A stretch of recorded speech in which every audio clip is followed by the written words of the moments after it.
bersama saya lagi dalam Alright Napa Channel. Jadi saya ingin membawakan kita perkara yang menarik di Dewan Rakyat sebentar tadi, sahabat-sahabat semua.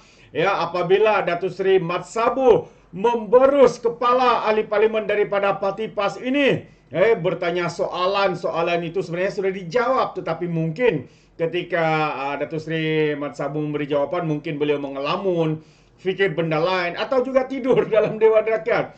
Sehingga akhirnya kena balun kau-kau oleh Datuk Seri Mat Sabu. Jadi sahabat semua, mari kita tonton apa yang berlaku sebenarnya di dalam Dewan Rakyat. Tapi sebelum saya teruskan, jangan lupa juga untuk terus support Alright Napa Channel dengan cara tekan butang subscribe, like, dan share. So, mari kita ikuti dan juga tonton video ini sahabat-sahabatku semua. Jadi ini dia. Izinkan saya merungkapkan pantun. Banyaknya kata melompat-lompat. Skin Mandanon sedang mengumpan.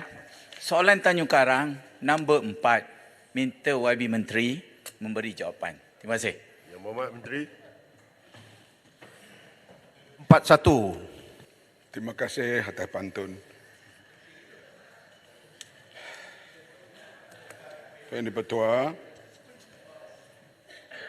soalan menyatakan kesediaan dan kesungguhan pihak kementerian dalam merubah dasar pertanian dan penternakan negara bagi memastikan 100% SSL, beras, daging, ayam, ikan, telur ayam dan polisi-polisi yang lainlah, research insentif.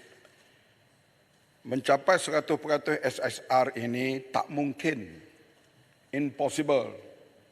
Mana kita nak tanam gandum di Malaysia?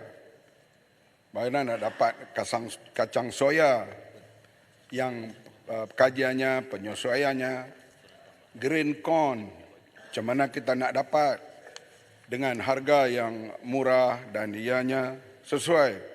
Setakat ini ditanam di Perlis, tapi didapati bila dah dapat hasil, ianya mahal daripada kalau harganya diimport.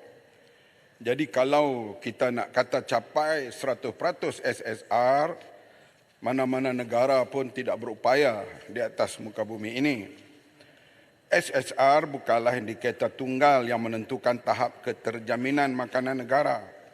Sebaliknya, keterjaminan makanan yang digariskan oleh Food and Agriculture Organization of United Nations, iaitu ketersediaan, akses, penggunaan, serta kestabilan dan kemampuan. Misalnya, di ASEAN ini negara yang paling keterjaminan makanan ada kepada Singapura. Kenapa Singapura? Karena dia boleh dapatkan segala bentuk makanan, dia ada reverse investment dan sebagainya. Oleh itu jangan kita terkeliru antara SSR dengan keterjaminan makanan. Yang pentingnya food security, makanan itu ada. Usaha untuk keluarkan secara tempatan itu perlu ditempukan. Saya ambil contoh sekarang misalnya ayam. Alhamdulillah sudah stabil. Telur ke arah stabil. Beras ini satu jangka yang panjang telah diusahakan oleh kerajaan-kerajaan terdahulu. Bukan mereka tak usahakan, tetapi waktu itu harga import agak murah, maka tumpuan untuk mencukupkan beras itu tidak menjadi keutamaan. Tetapi sekarang bila berlaku kejutan, ekspor beras daripada India agak tergendala, maka kita kena berusaha untuk mencukupkan beras itu. Ini yang kita sedang usahakan. Alhamdulillah, kerjasama kerajaan-kerajaan negeri sekarang cukup merangsangkan, terutama daripada Pahang, Johor, Sabah, Sarawak, dan padi yang sedia ada, sawah yang sedia ada perlu dipertingkatkan hasil. Kajian daripada Mardi, Sirim, Universiti, semua tumpu sekarang. Sebab itulah ke arah untuk meningkatkan hasil. Tak boleh 20 tahun, masih lagi 4 hingga 5 tan. Sekarang kita kena usaha ke arah sekurang-kurang 7 tan untuk 1 hektar ke arah mencapai cukupnya beras. Itu pun kalau diusaha dengan secara insentif tahun 2030 kita akan cuba capai sekadar 80%. Jadi SSR ini untuk 100% tak boleh. Tapi yang boleh kita usahakan semaksimal yang mungkin. Semua, alhamdulillah, kerajaan negeri termasuk negeri-negeri yang bukan daripada kerajaan perpaduan juga memberi kerjasama. Ini yang baik soal keterjaminan makanan ini. Terima kasih. Terima kasih Menteri. Soalan tambahan Yang Berhormat Tanjung Karang. Terima kasih jawapan Yang Berhormat Menteri. Kalau miskin tegar kita boleh sasarkan untuk dinoktahkan pada akhir tahun ini, kenapa tidak beras kita sasarkan untuk dinoktahkan sehingga dalam tempoh 5 tahun? Krisis kekurangan beras tempatan dan kawalan penuh penjualan beras dari negara-negara pengeksport sememangnya boleh menggugat keterjaminan beras negara. Jadi KPKM mestilah bertanggungjawab sepenuhnya dari sekarang untuk memastikan Malaysia mampu capai SSL beras negara 100% dalam tempoh kurang 5 tahun. Tanjung Karang merasakan inisiatif KPKM yang hanya bergantung sepenuhnya kepada usaha untuk meningkatkan penghasilan padi dari 2 ke 4 metrik tan kepada 8 ke 10 metrik tan sehektar dengan sasaran SSL 75% tahun 2025 dan 80% pada tahun 2030 adalah tidak memadai dan tidak menampakkan kesungguhan KPKM itu sendiri dan urgensi tentang kekurangan beras dalam negara. Kegagalan boleh berlaku dengan pelbagai masalah seperti bencana ataupun penyakit-penyakit. Jadi, pelbagai strategi dan pendekatan perlu diambil bersama oleh KPKM mulai dari sekarang. Tanjung Karang ingin bertanya, adakah pihak KPKM bersedia untuk mensasarkan penambahan keluasan kawasan tanaman padi negara daripada hanya seluas kurang daripada 5,000 hektar sekarang kepada 1 juta hektar dalam tempoh 5 tahun dengan perancangan untuk menghidupkan semula semua sawah-sawah padi yang terbiar di seluruh negara ataupun meneroka kawasan-kawasan padi baru yang boleh dibangunkan secara komersial dengan memastikan matlamat pembangunan mampan SDG dapat dicapai. Terima kasih. Inilah masalah. Orang jawab dia tak dengar. Saya sebut tadi yang sedang nak mengusahakan kawasan baru di antaranya di Pahang.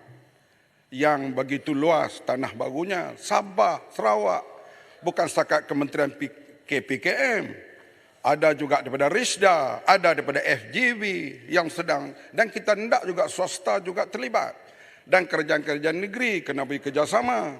Dan kita kena tambahkan lagi pendapatan negara untuk buat pengairan yang baik. Memanglah nak buat cucuk dengan mulut ni senang. Ambil tepung sekilo minyak. Bila nak buat tu macam mana? Kena kerjasama pihak, inisiatif, rakyat kena sama-sama bertanggungjawab. Dan kerajaan menyediakan, bukan marah, nak bagi tahu supaya telinga dia terbuka yang kita sedang buat sekarang ini. Yang disebut 50,000 hektar itu masih terlalu kecil. Ya, memang terlalu rendah kerjasama kerajaan negeri. Kerajaan negeri pula dia ada juga tanah-tanah yang dia perlu untuk membangun mengikut kapasiti kerajaan negeri. Ini semua perlu perundingan. Ini di Pejak Merdeka hingga sekarang perancangan pertanian ini.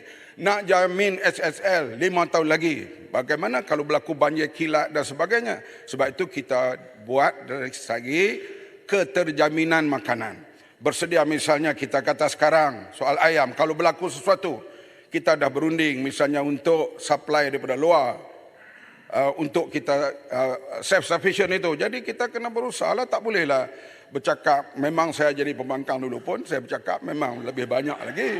Tapi nak buat tu bukanlah senang. Tak, insyaAllah saya tak akan jadi pembangkang semula, insyaAllah. Baik, sebelah kanan Yang Berhormat, silakan.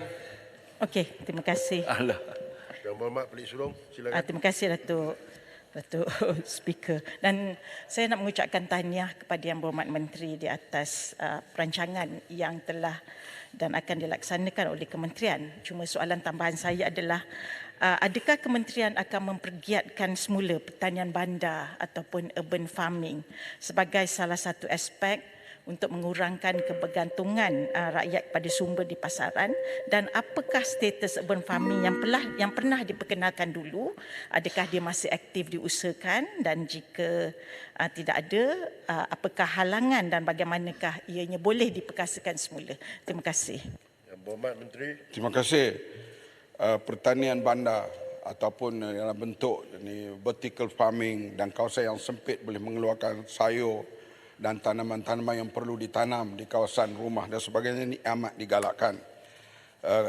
Kementerian Keuangan, Menteri Keuangan meluluskan bajet baru ini untuk security makanan diluluskan 400 juta ringgit. Oleh itu siapa saja yang ada keinginan untuk membuat farming di depan rumah di kawasan yang sempit seperti dilakukan di Singapura misalnya, kita boleh memohon dan kalau ada kesesuaian kita akan pertimbangkan. Memang kita galakkan.